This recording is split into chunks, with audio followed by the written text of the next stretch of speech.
Fayetteville drivers, a heads up starting tonight. All lanes of I-49 near the Highway 62 and MLK intersection will close intermittently overnight.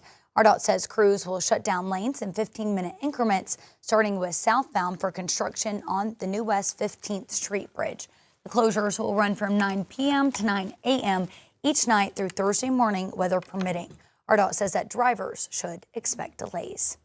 And Brian Hyatt, the former Northwest Arkansas psychiatrist accused of kidnapping patients, returns to court tomorrow. Hyatt, the former head of the behavioral health unit at Northwest Medical Center in Springdale, will appear before a judge for a bond and detention hearing. He pleaded not guilty to federal charges that accuse him and 7 others of holding patients against their will. Several of Hyatt's co-defendants have already been released on bond. According to court records, Hyatt is currently scheduled to go to trial in June. He also faces a separate state case along with more than 200 civil lawsuits. Well, Zachary Hawley, the Benton County man sentenced to death for the 2012 murder of 6-year-old Jersey Bridgman, is set to appear before the Arkansas Supreme Court this Thursday. Prosecutors say Hawley kidnapped, sexually assaulted, and strangled the child. The jury sentenced him to death in 2015. Hawley has since filed multiple appeals, including claims that his attorneys failed to present evidence of long-term mental illness, but those efforts have been denied. Now justices will hear new oral arguments that could impact his sentence. You can read more on our website, 5newsonline.com.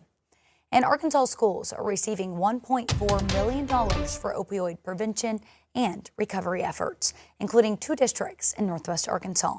5 News reporter Claire Everbach shares more on how this will impact families in our area. Fayetteville and Springdale school districts are among those selected for the funding coming from the Arkansas Opioid Recovery Partnership.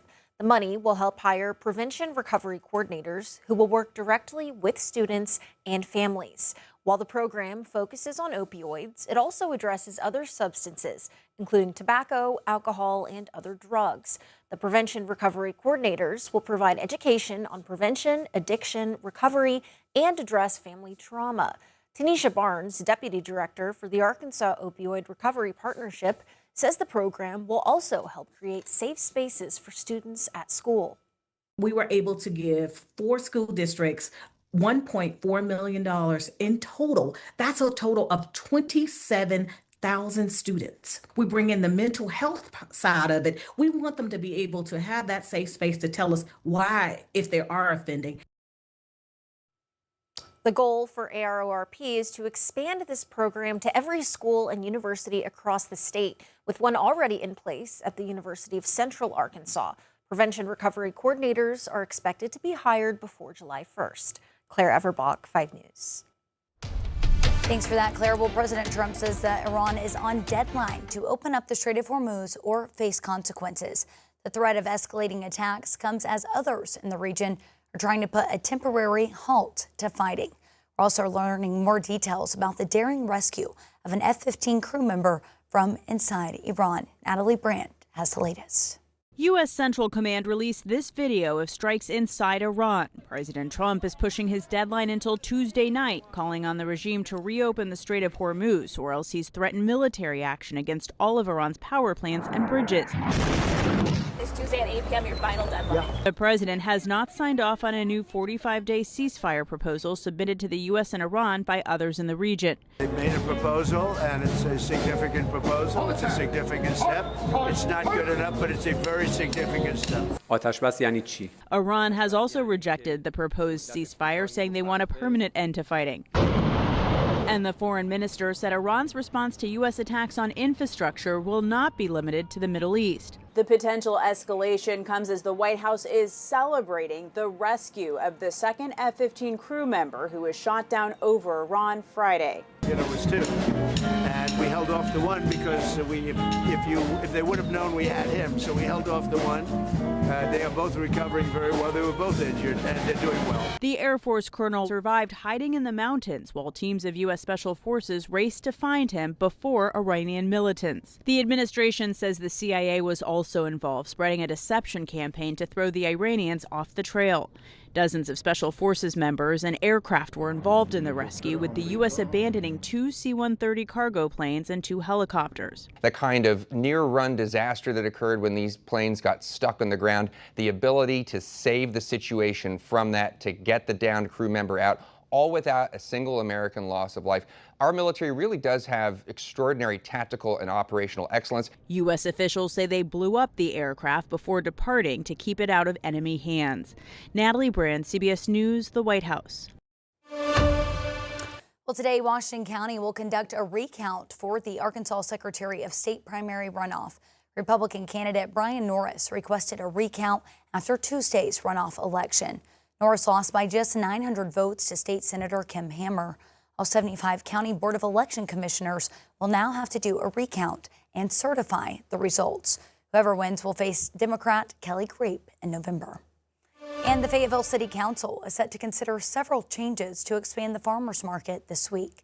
Council members will discuss a proposal to expand the market's footprint, adding about half a block east along Mountain Street. The ordinance would also extend the market season from late March through Christmas. It would also allow vendors to set up for a new Tuesday night market and includes allowing alcohol sales. Council member Sarah Moore says the changes are aimed at keeping up with Fayetteville's growing population and supporting local. Giving growers and makers more opportunities to be able to make an income, which is incredibly important to us in the city of Fayetteville, and increases revenue, but also too, quality of life, being able, as we continue to grow, we have a diverse population that, is seeking out different goods and services. The ordinance is on the agenda for Tuesday's City Council meeting. We'll also, at Tuesday's meeting, City Council members will talk about more. We're now going to head over to programming at CBS for a special report with President Trump.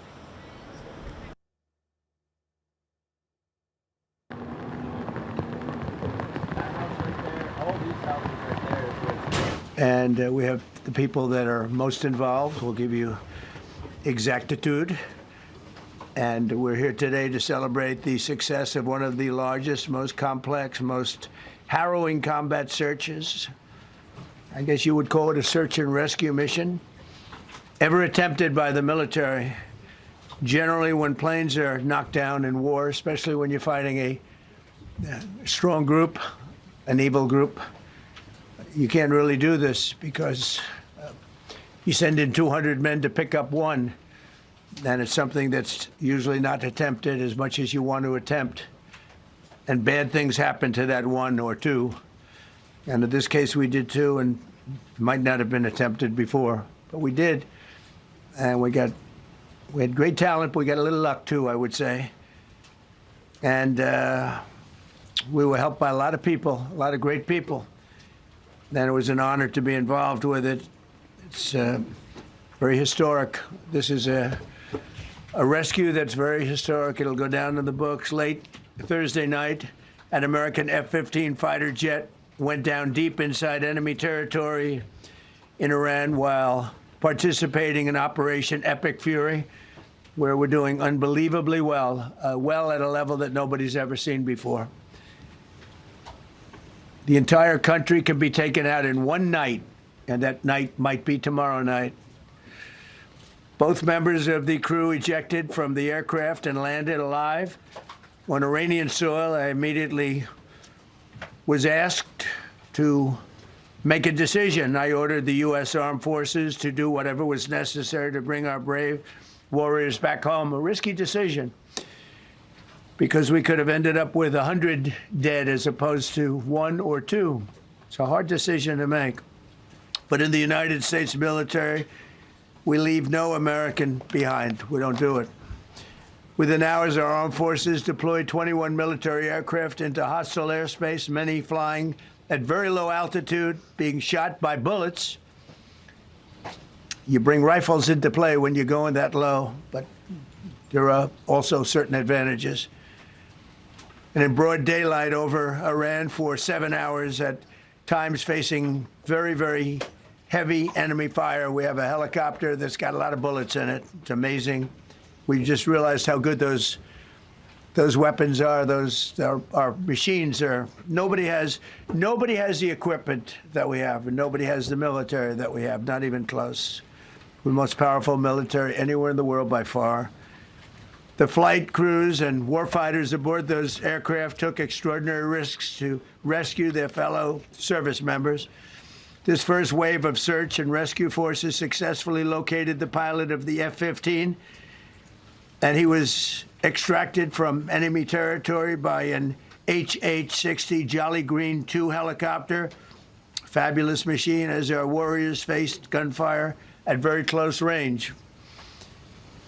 It's amazing that when you look at the machinery, what happened, that nobody was even injured. Meanwhile, the second crew member, a weapons system officer, highly respected colonel, had landed a significant distance away from the pilot. When you're going at those speeds, even if you go out 2 or 3 seconds later, it's miles and miles away because you're going fast. He was injured quite badly and stranded in an area teeming with terrorists from the Islamic Revolutionary Guard Corps rough group, as well as besieged militia and local authorities. Many, on top of everything else, they told the communities actually within side of Iran, the people of Iran, they were given a tremendous incentive to find this pilot. Despite the peril, the officer followed his training and climbed into the treacherous mountain terrain and started climbing toward a higher altitude, something they were trained to do in order to evade capture. They want to always go as far away from the site of the shoot down. You want to go as far away because they all head right to that site. You want to be as far away as you can. And he was injured, and he was an amazing, amazing thing. He scaled cliff faces, bleeding rather profusely, treated his own wounds, and contacted American forces to transmit his location. They have a very sophisticated beeper-type apparatus that is on them at all times. And when they go out on these missions, they make sure they have lots of battery space, and they're in good shape. And this one worked really well, amazingly, saved his life. We immediately mobilized a massive operation to retrieve him from the mountain holdout, and he kept going higher and higher. The mountain kept getting rougher and rougher, and really very, very hard to find. The second rescue mission involved 155 aircraft, including 4 bombers, 64 fighters, 48 refueling tankers, 13 rescue aircraft, and more. We were bringing them all over, and a lot of it was subterfuge. We wanted to have them think he was in a different location because they had a vast military force out there. Thousands of people were looking. So we wanted them to look in different areas, so we were scattered all over like we were right on top of them. We had 7 different locations where they thought, and they were very confused. They said, well, wait a minute, they've got groups here, they've got groups there. It's an amazing thing. I was listening to these great people, these great generals. General Raisin Kane was amazing, and Pete Hegseth was amazing. But I listened to the whole thing. It was pretty amazing. So they had all these different sites where everybody thought he was located. We think we have him over there because they have 9 planes circling a little area that's 25 miles down the coast. So in a breathtaking show of skill and precision, lethality and force, America's military descended on the area, the real area, engaged the enemy, rescued the stranded officer, destroyed all threats, and exited Iranian territory while taking no casualties of any kind. The heroic F-15 weapons system officer had evaded capture on the ground in Iran for almost 48 hours. That's a long time when you're in tough shape and when you're bleeding. It's a long time. When we left, as you probably know, we had 2 large planes, pretty old planes. It carried a lot. We needed a lot more equipment going in than coming out, obviously, because going in, we needed to be able to scale mountains. And we had a lot of equipment. But the sand was sandy, wet sand. So we thought there may be a problem taking off because of the weight of the plane. And then we also had all the men jumping back onto the planes. And they got pretty well bogged down. And we had a contingency plan, which was unbelievable, where lighter, faster aircraft came in, and they took them out. We blew up the old planes. We blew them up to smithereens because we had equipment on the planes that, frankly, we'd like to take, but I don't think it was worthwhile spending another 4 hours there taking it off. So we didn't want anybody to have. We have the best equipment anywhere in the world. We didn't want anybody examining our anti-aircraft and other equipment. So these were large planes that were old and pretty old, and we blew them up. And we had faster, lighter planes come in, and they were able to land on the sand. We needed the bigger planes because we had so much equipment that we needed. We took 3 helicopters over there, which were very strongly used and couldn't have lived without them. They did, and they performed unbelievably well. And if you'd see it, you wouldn't believe it. They came off the plane, and these guys had them. The rotors were off. They rebuilt these helicopters in less than 10 minutes. And that was one of the more amazing things. These are helicopters, small, unbelievably powerful, but small, very small, so it can get into certain areas.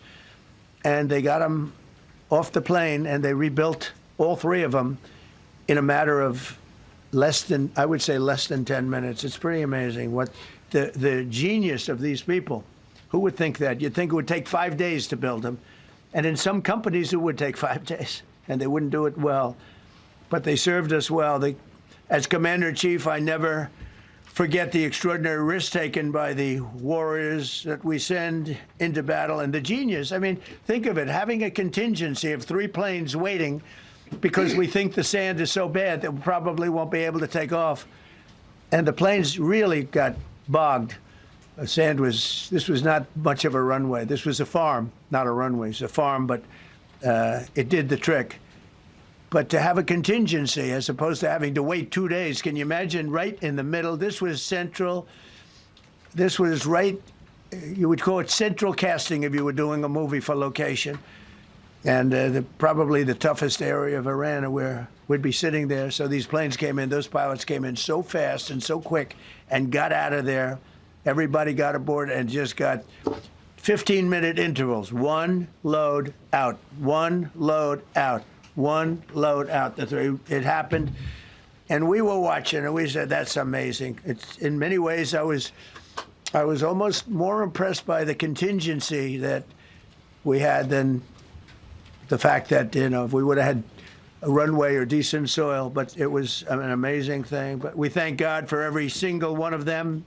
And the talent, the genius is not even talent, it's genius. It's the whole ball game, every one of them.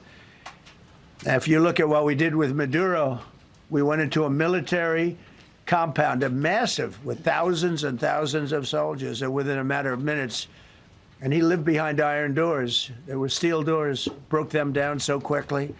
And within almost minutes, he was in the back of these planes. It was a similar group. Incredible. We have incredibly talented people. And if the time comes, we move heaven and earth to bring them home safely. We're going to bring our people home safely. I want to thank every member of the U.S. Armed Forces involved in these historic operations. They really were historic. It's just not something that's done. And you'd understand it. Not that they don't want to do it, but when you're going into areas, when you look at these helicopters, when you look at the amount of bullets and everything else that they took, when you go into these areas, you don't come out like we came out. God was watching us, I tell you. Well, it was the Easter, we were in Easter territory, I guess, but God was watching us. It's amazing. Because when you look at the machinery, they took damage. It tells you, first thing I said is, these are unbelievable machines, how they flew back and not even much of a problem.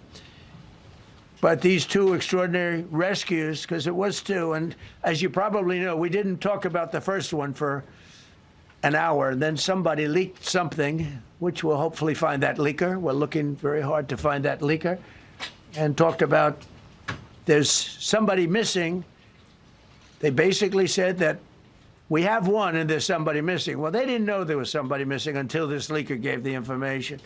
So whoever it was, we think we'll be able to find it out because we're going to go to the media company that released it, and we're going to say, national security, give it up or go to jail.